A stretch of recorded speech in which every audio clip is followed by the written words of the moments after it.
Kwani wewe mana ungirira imbabazi uhoraho Imana nturake nzamwita n'ishavu namenye ko kwari wewe mana ungirira imbabazi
ndaciye bugufi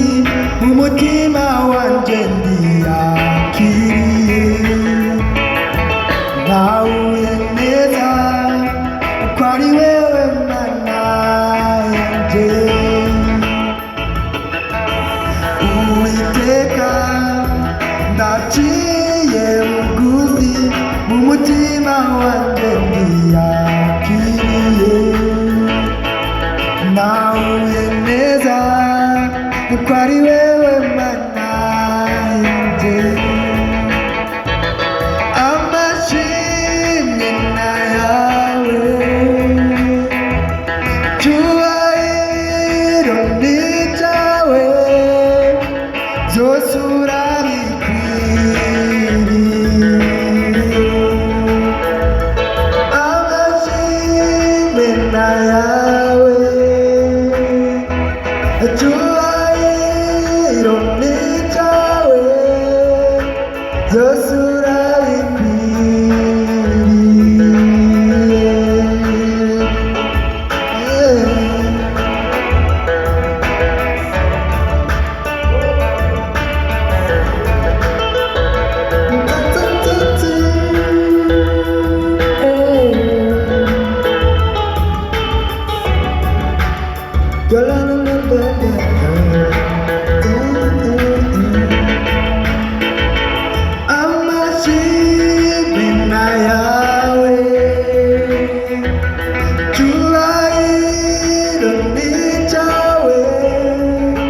byose urabikwiriye amashimwe nayawe cyubahiro ni cyawe byose urabikwiriye amashimwe nayawe cyubahiro ni cyawe byose urabikwiriye amen.